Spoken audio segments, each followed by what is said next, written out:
Assalamualaikum dan salam sejahtera. Jadi hari ini kita nak belajar 3.6 hormon tumbuhan. Kita nak habiskanlah bab 3.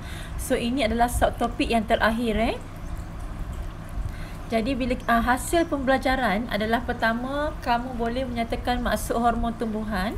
Kedua, boleh beri contoh. Ketiga, boleh buat inference tentang auksin ke atas gerak balas pertumbuhan.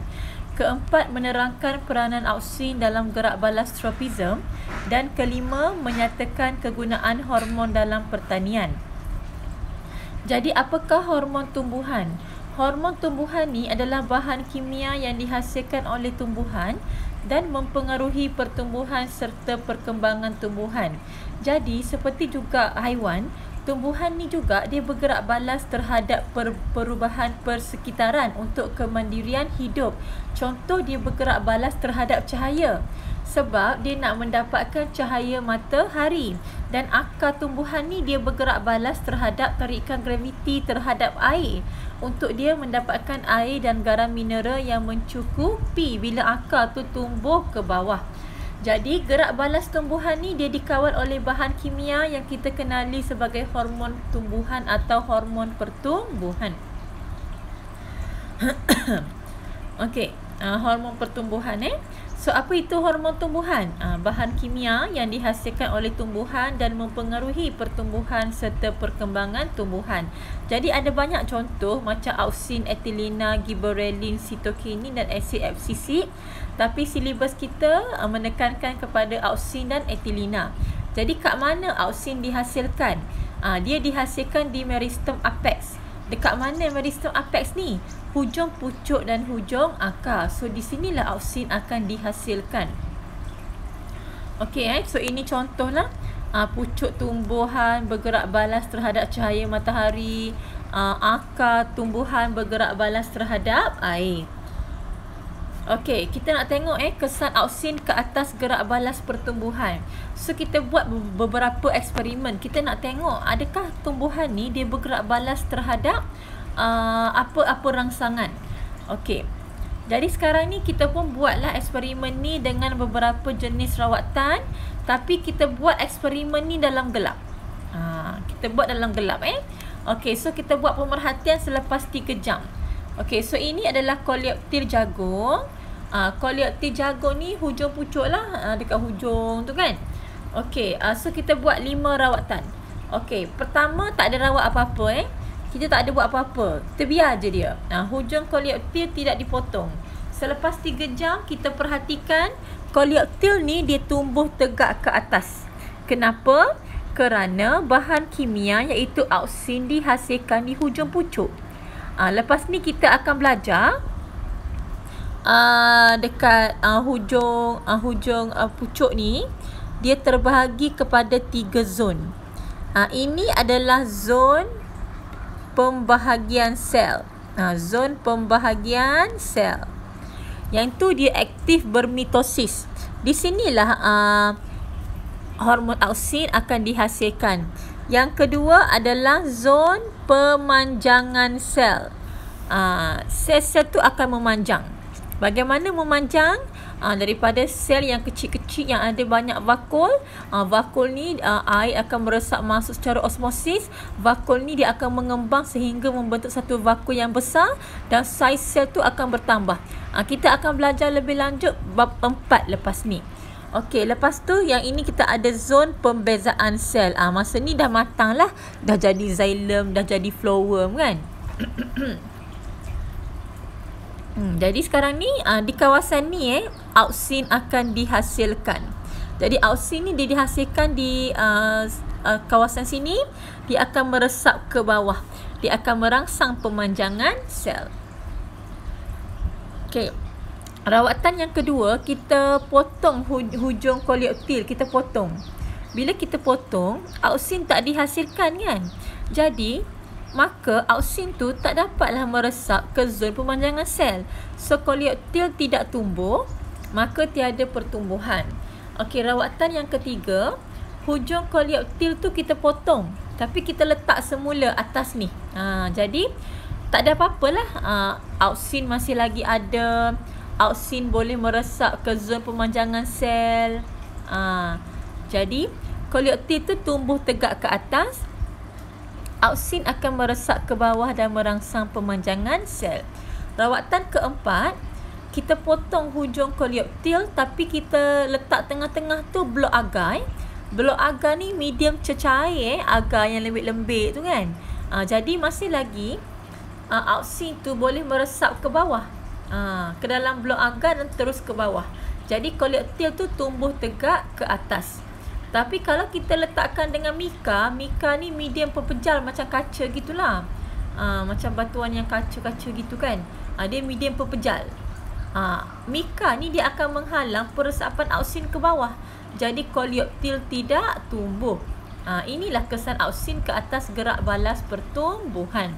Jadi kesimpulan kita, auksin ni dia dihasilkan di tisu meristem di hujung pucuk dan di hujung akar.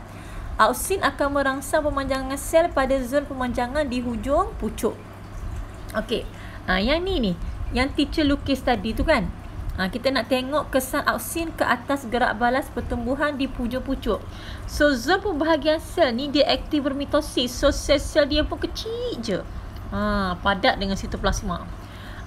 Auksin dihasilkan di meristem apex pada hujung koleoptil. Lepas tu auksin ni dia akan meresap ke bawah pergi ke zon pemanjangan sel.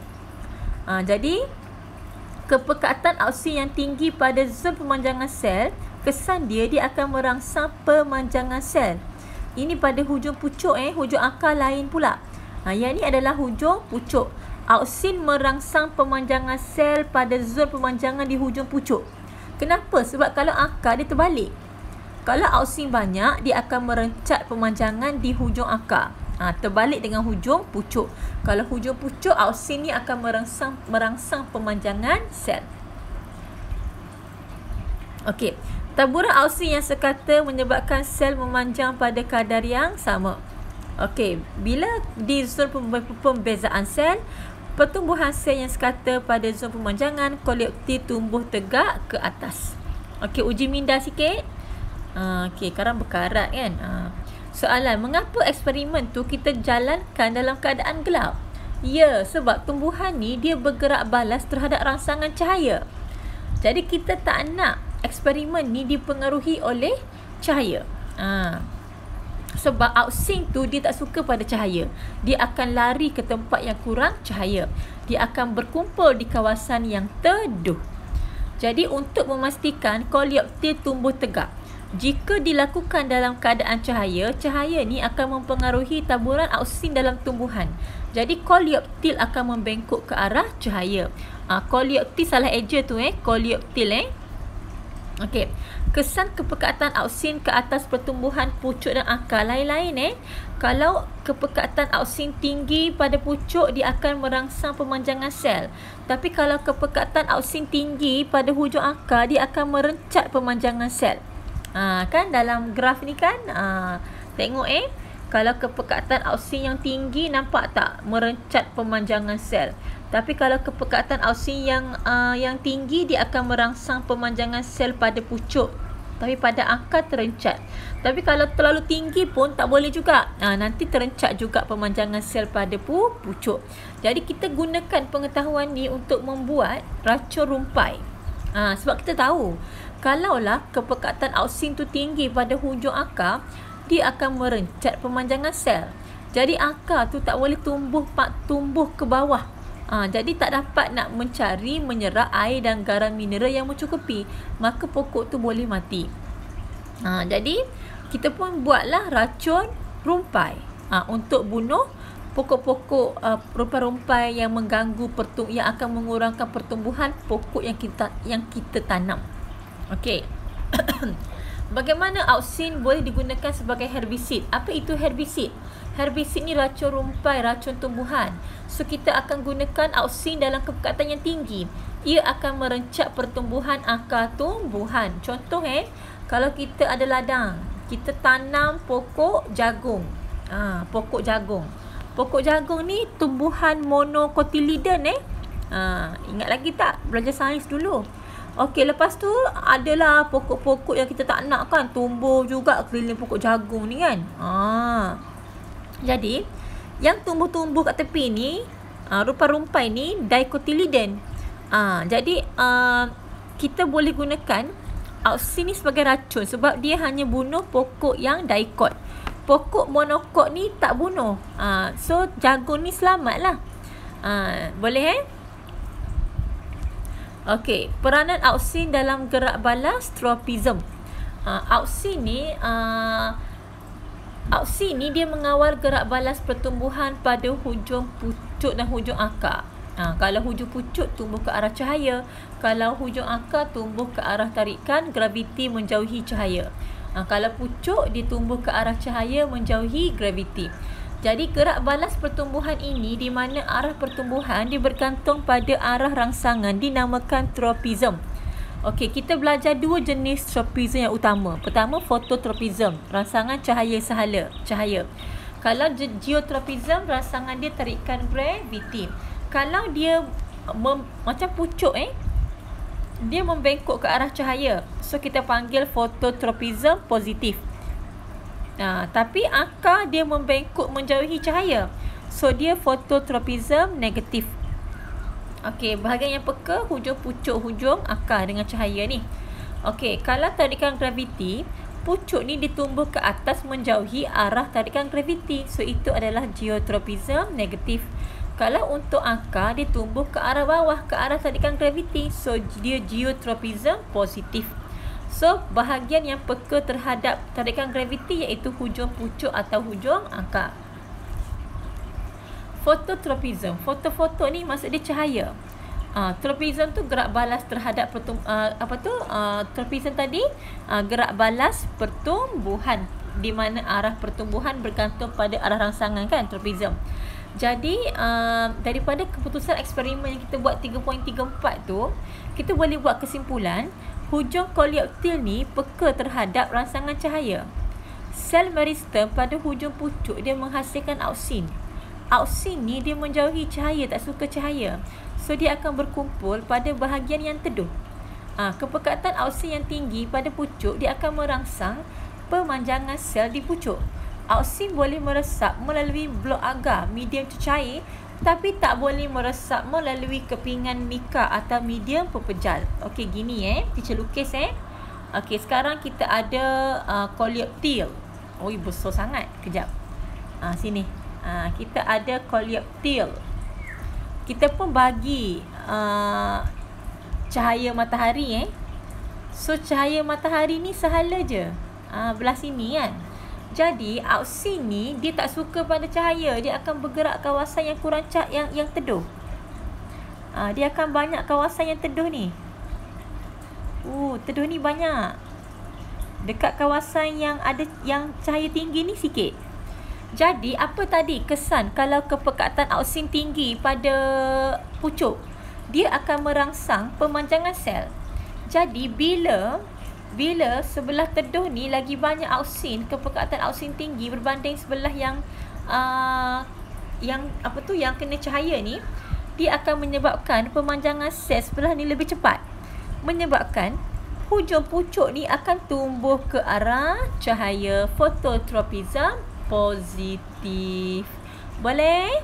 Ini untuk hujung pucuk. Tapi kalau untuk akar, teacher lukis ni ada biji benih. Biji benih ni dia ada plumule, dia ada radical. Okey. Ini adalah plumule. Teacher guna tangan je sebab tu lah jadi jari je ni jadi besar tulisan teacher. Tak ada pen iPhone. Teacher guna iPhone je. Orang lain guna iPad. Kelas cikgu teacher guna iPhone je. Tak ada iPad. Orang lain kelas lagi daripada teacher. Okey, ini adalah radical. Sambung bawah radical. Jadi plumule ni dia akan membentuk pucuk. Kalau untuk radical dia akan membentuk akar. Jadi jadi bila kita letakkan dia mendatar atas tanah keadaan mengufuk, apa berlaku? Auxin tu akan ada banyak di sebelah bahagian bawah.